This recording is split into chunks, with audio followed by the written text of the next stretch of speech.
Walking, walking, walking. Excitement? Also, good God, is this the end of the Bourne Identity? Madeleine!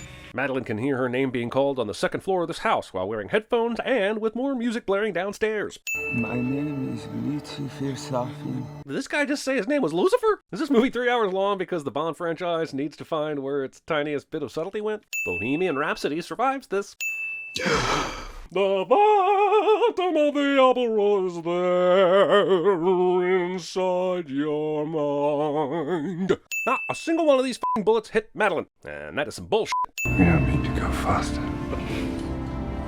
We have all the time in the world. Casual line in the script becomes the basis for the movie's length. What are they burning?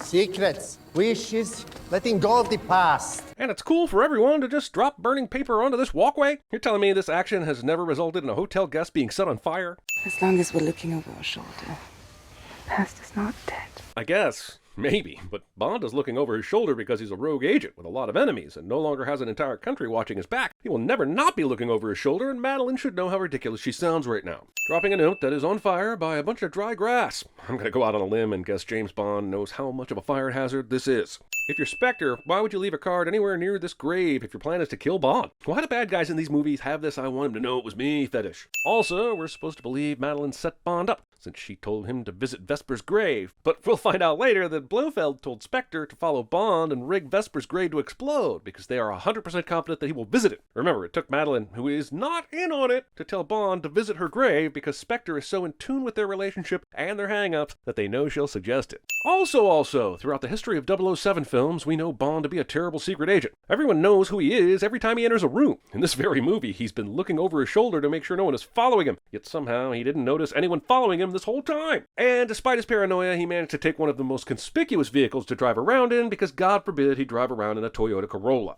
These assholes will wait until Bond gets on a bridge to start shooting at him. Like, you couldn't have had some people waiting at the cemetery after the bomb blast and just take him out right there? Also, convenient rock jutting out from the side of this bridge is convenient. And jutting. Seriously? How are none of these bullets hitting him? I'm gonna rat-a-tat-tat off 10 cents for how bullshit all this nonsense is. I have no idea what these ropes are for on the side of this bridge, but I'm assuming it's so that secret agents in a movie can use them to escape, and that's where Italy's tax heroes are going. Even though there's no reason to take off your glasses, we have to see whatever f***ing weird thing you have going on to make you a cliché henchman. A bionic eye? Sure, why not? Why does Primo pull to a stop with the motorcycle like this? Just f***ing run Bond over if your mission is to kill him. This is your shot, Primo! Take the f***ing shot! Madeleine, she's a daughter of Spectre. That's a mind-blowing revelation there, bad guy. Were you keeping that bottle up until Bond turned the tables? Well, I didn't get to kill him, but on the plus side, I was able to sow the seeds of distrust with his girlfriend. Oh, f*** you, movie. It looks badass, but seriously, f*** you. How did they know I was here? I don't know, maybe because you gave the concierge at this hotel your actual f***ing name? Your baggage is already down, Mr. Bond. Also, you're Bond, right? You've been to a million places where bad guys knew where you were when they weren't supposed to. There's something I need to tell you. I bet there is. I feel like there are a lot of things Madeline could say to convince Bond of her innocence over the next few minutes, but she chooses to play the half-assed confession game instead, even though it makes zero sense why she would do this. Perché? So, is this sheep by the road thing just common knowledge in case they're needed for a distraction? Did the bad guys just have this kid's number if they ever need to make this happen? How did they know this kid would be there today? For all I know, he's off today, and Frank had the sheep shift. Do you have Frank's number? Do you? Bond is clearly going to kill the front lines of these sheep. In fact, his car passes a black gate that will make turning around to his right impossible. But that's exactly what he does somehow, avoiding the sheep and missing the fence. So, is anyone going to try and shoot the tires, since the glass is clearly bulletproof? I know everyone wants the kill shot, but maybe making it so that the car can't drive would be an excellent appetizer. God, Madeline better hope there's no one taking tickets on this train. Jeez, it's f***ing easy to get free travel in Italy, isn't it? Guys, this movie's been going on so long, I thought they forgot the opening credits. It took over 23 minutes to get to the naked silhouetted women, and there aren't any naked silhouetted women! This Days of Our Lives vibe the opening credits is giving off actually makes sense. This is a Bond outing that feels straight up like a soap opera for a good portion of the runtime. What happened here? Did the three guys who came up with the story and the screenplay think to themselves, we need one more writer on this? Phoebe, could you add some of your Fleabag magic to this 007 film? This building has a lot of secret lab going on in it, and is home to God knows how many lethal viruses. But yet they can't take the time to put multiple guards on this one f***ing hallway. This was a good soup, now it is waste. This Russian accent. Also, discount Boris Grishchenko. They will not kill you. They think they need you. But don't they? In a couple minutes, they open a fridge that requires double authentication. I suppose they could have opened it using these two people, but it's never totally clear why Safin says this. Plus, Dr. Symes here looks like she would have died before giving the bad guys this virus. That tingling feeling means it's working! I feel like Primo is cutting this explosion a little close. Could he not have pushed the detonate button after he jumped in the shaft? Where's 007? I don't know, likely somewhere putting a dent in his shorts. I get why the movie wants to be secretive and make the Felix Leiter reveal more surprising to the audience, but why would he be this cryptic with James? If he left the cigar, he wants his presence known. So a note saying, "Hey man, it's Felix. Meet me at the bar in town around 8 would serve the same purpose. This movie has more conveniently and clearly cut out paths for Bond's vehicular shenanigans than it has common sense. How is there just no traffic when he needs there to be none?" Here's the blonde. Logan, Ash State Department. Wait, did he say Logan? And then wait until everybody got out of the car to say his last name too? Is there somewhere quiet where we can talk in private? I mean, Bond's house where he left the cigar clue would have been a nice place to have a conversation. No idea why you needed to leave a cigar clue and make him drive out here so you could just ask to talk somewhere private. Help us get this into the right hands. Oh, what, and you're the right hands? I'm not just a pretty face. Jeffrey Wright is a much better actor than any of these movies deserve. How do you have him for 5 films and waste the potential like you do? Maybe the biggest sin the Craig era commits. You're the only one I trust for this. I'm not screwing around. Man, I would remove all the sins if Bond started singing One Last Time from Hamilton and exited the bar, never to be seen again. It's ludicrous that Felix can only trust James Bond on a mission. Is everybody else out there just a bunch of ups? Teach them how to say goodbye, James! James must have the magic touch with his drink pours. There is a clear sound of ice cubes clinking, but when he raises the drink to his mouth, there are no ice cubes in the glass. So Valdo Operachev is off limits. So the new 007 tells the former 007 not to mess with the operation, but why is she here and not Cuba, where Spectre is making their plans? Did she know that Felix was coming to Jamaica to try to recruit Bond? And if so, how the did she know that? Seems like a monumental waste of time to take a detour from your mission just to tell a former spy not to interfere. By the way, I'm not just any old 00. I'm 007. Bond franchise introduces a cool, awesome, and different 007 in the last film of the current guy's tenure, showing progressivism, while also showing the new 007 the glass ceiling. When the new 007 is announced, does Nomi have a place in it? Or does she become 0086 once they hand it over to Harry Styles? 007? Darling, couple of things. Bond. Nomi gives Bond her phone earlier and tells him to call M, which would make you think M gave her this order. So why is he surprised to hear from Bond? Get me Blofeld. Sir? He only speaks to a psychiatrist. I know, the live feed's what I want. That's a f***ing weird way to say that. When you say, get me X person, why would anyone think you mean the live feed? You're late. I'm sure Bond's tardiness will be a major factor that will cast a giant pall over the next several scenes. Don't you think we ought to get to know each other just a little bit before we, Oh, no. To be fair, I don't think James is being presumptuous here. Who just starts undressing a stranger? I wouldn't be complaining, but I would be at least a little confused. So I can hear you. Paloma's being pretty stealthy here, but why wouldn't she have put their earpieces in back at the wine cellar? Why take a chance on someone seeing this? Bond walks through a party full of Spectre agents. Part of Spectre's entire deal over the years was to f*** with and try to kill Bond numerous times. So why does Bond risk showing his face at this party? Does he think nobody knows who he is? Friend of yours? Cyclops. Oh, I'm sorry. Is this bad guy also a giant? Is he James Marsden? If not, he doesn't qualify as a Cyclops, you Philistine. He's in London in prison. How do you know for sure? Because I put him there. And no one I have put in prison has ever escaped in the history of my existence. Just watch all of my movies, except for Skyfall. My little eyes is high. This is, of course, classic Bond villain bullshit. Somehow lure Bond to a party, have him surrounded, and then spray killer nanobots on him. Only Blofeld couldn't have known that Mr. Robot would foil his plans. Still, it's amazing to me that 5 years have passed, and this was the plan. Blofeld ordered his men to steal a nanobot virus, and he somehow knew this would end up getting Bond out of retirement, which is an amazing foresight. Oh, my bird, my brother, James Bond. And luckily for everyone else, Bond was nice enough to center himself so perfectly in this room to make this reveal all the more tantalizing. So wait, Nomi was waiting on top of this glass dome just in case the Russian scientist ran underneath her? Bond could just as easily have killed Nomi and Voldo with this maneuver. They end up at the other building either way, so why take this chance? God, I love Ana de Armas. Can she be in everything? I'm only sending this scene because after this, she's done for the movie. I know Bond likes to drink, but for f***'s sake, this will be the second time in the middle of all this action that he's taken the time to drink something. Here he's even got time to prepare the drinks. And they still have gunmen after them and still haven't gotten Voldo back from Nomi.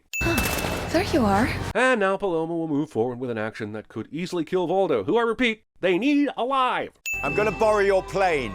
Sorry. Because after all, your plane is easily accessible to anyone who wants to steal it, and you probably left the key in the ignition. Holy f***, she really did leave the key in the ignition. He was a target? Why? I changed the DNA like we decided. Now the plan is complete and I'm confused. How the f*** did Safin set this whole plan up without telling the Russian scientist who was working for whom? Now he's just giving away the fact that Logan is a mole in the CIA. It would make more sense if there was a plot point showing that Bond was bulletproof than showing all of these ridiculous misses from bad guys shooting guns. If the plan is to sink this boat with Bond on it, then why leave so many things up to chance, like leaving the lifeboat on board? I mean, at least poke a hole in that thing. If you're the Bond fan you claim to be, you know you can get out of a lot of situations. And why not bring a few more explosives while you're at it? Come on, Felix. We've been in worse than this. Yes, we have. Like, for instance, the invasion. Daniel Craig in Storage Wars. He likes his junk shaken, not stirred. And you can take that however you like. It's a shame that you haven't lost your touch. We wouldn't be in this mess. Wait, is M saying if Bond didn't interfere that Nomi would have figured out a way to get the Russian guy out of Cuba? Sounds like Spectre wouldn't have even had a party to crash if Bond didn't agree to the job. So what was the plan if Blofeld called it off? He ran a Spectre meeting in Cuba from Belmarsh. Side note, I hope you're not waiting for the reveal of exactly how Blofeld pulled this off, because there isn't a satisfying answer coming. That might actually be the most interesting mystery this movie presents, and it just tosses it to the side once Safin becomes more heavily involved in the proceedings. I want everything that Blofeld listens to, looks at and touches scanned. Scan every corner of that cell. Scan the whole prison. In fact, scan the whole damn man. Seems like you would have done all that before you put a criminal like that in prison, but hey, movie's got a movie. Okay, so Q walks out of the kitchen where we see a hairless cat on the table. He then gets to the front door, picks up a hairless cat, and guides it up the stairs. Then they go into the kitchen, and somehow that cat has managed to find its way on the kitchen table again. Now, Q either has two hairless cats or he has one cat that can transport. Either way, I think I'm going to sin it, because you can't have two hairless cats and not show them together at some point. And well, the transporting, that speaks for itself. Movie takes 73 minutes to properly show us the main antagonist, and it will take another 37 minutes before we see him again. You murdered my mother. And your father killed my entire family.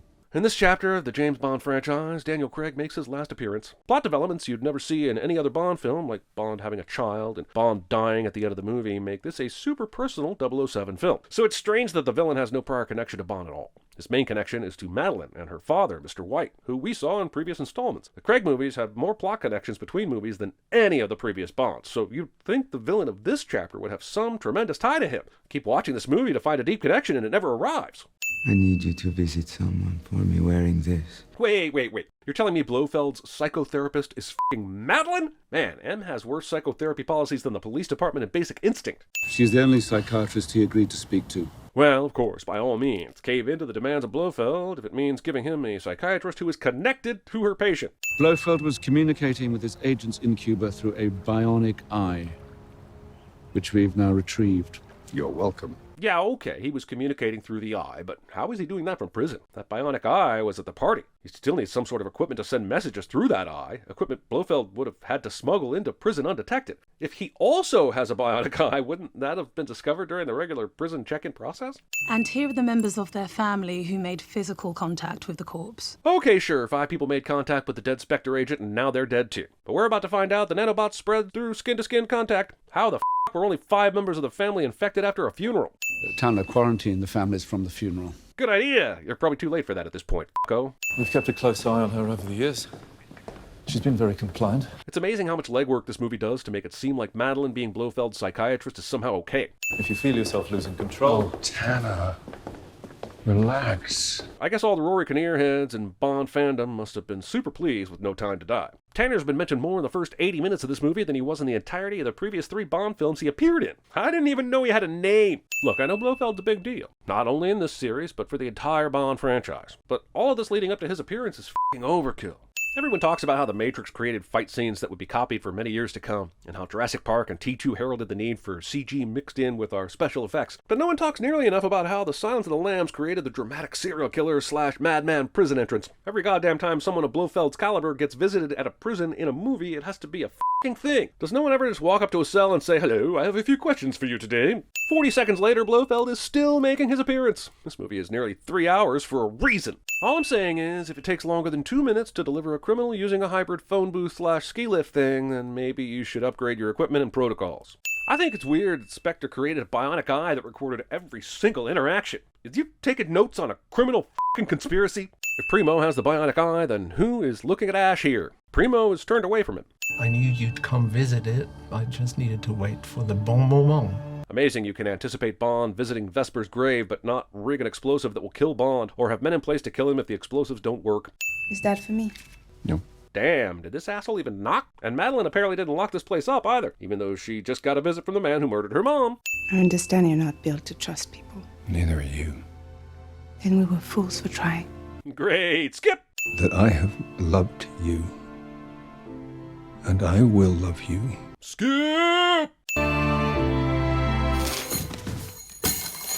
Slink block.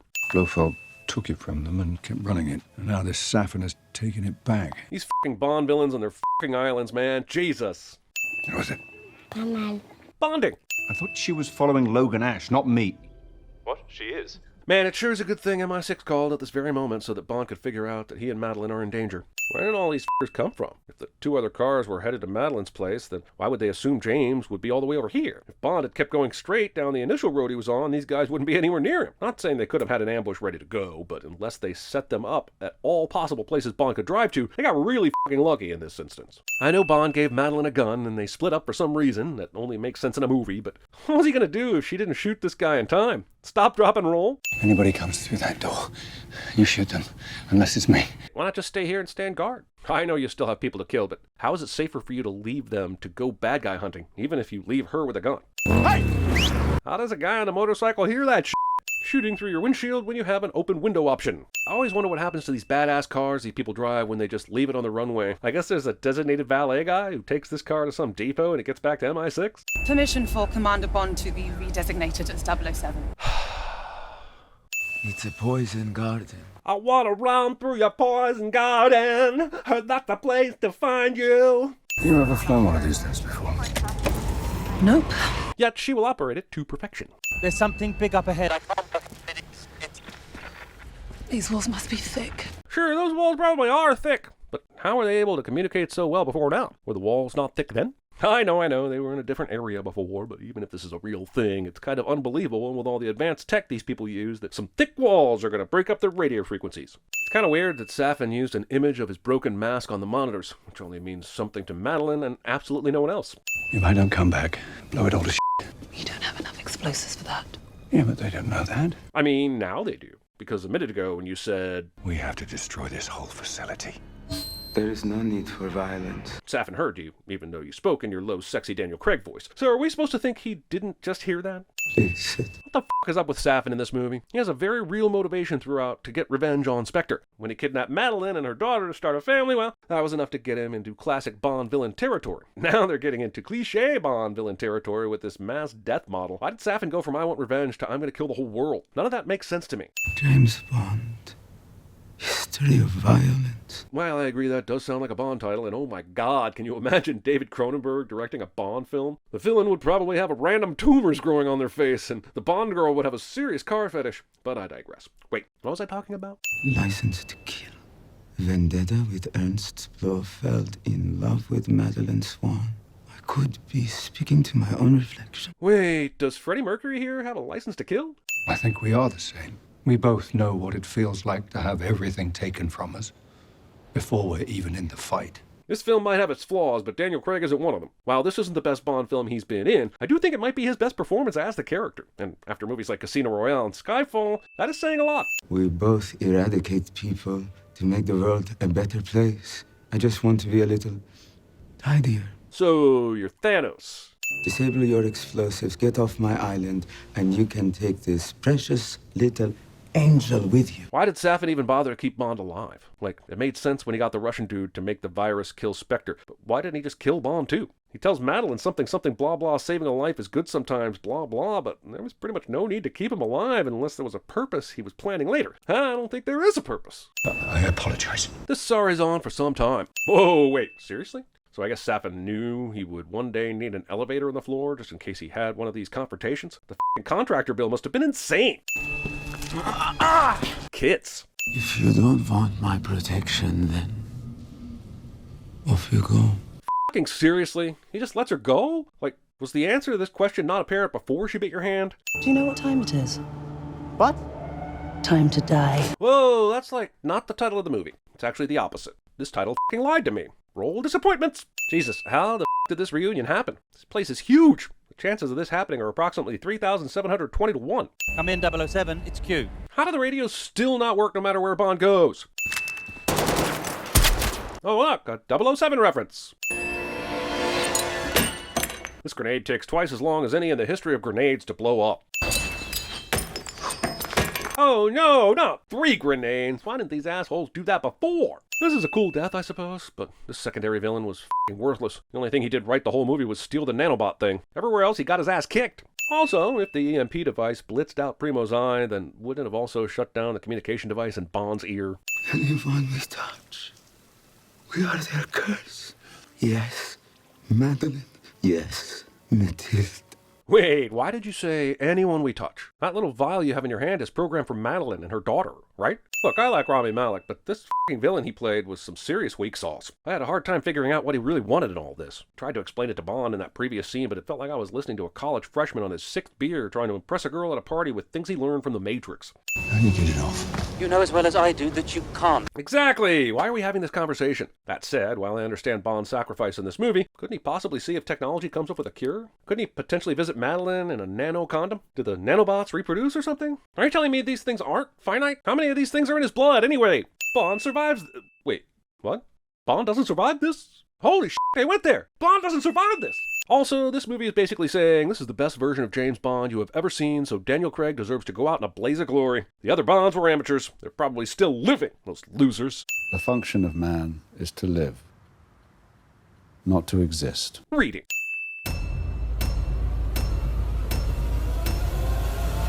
No, that's German for the Bart. The. Hello, Sydney. It's an honor.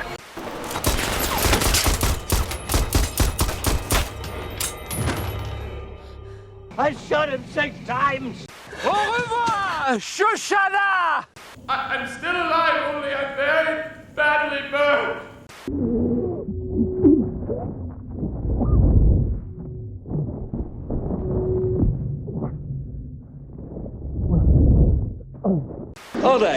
All right, I'll give you a hint. They're right in front of you and can open very large doors. You're such a geek. Yeah, bitch! Magnets! Oh!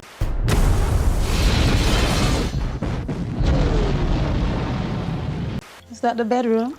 That's the bedroom, but nothing ever happened in there. I forget things when I get nervous. You have a regurgitative reaction to Miss Truden. Why didn't you shut Heracles down? Because I don't need full f***ing forensics to tell me all this was some punk stealing luggage. Foxgloves. Beautiful. Did you choose them? Yes, I found them friendly. That is rather slippery of you, Agent Starling. A donut hole in a donut's hole. But we must look a little closer.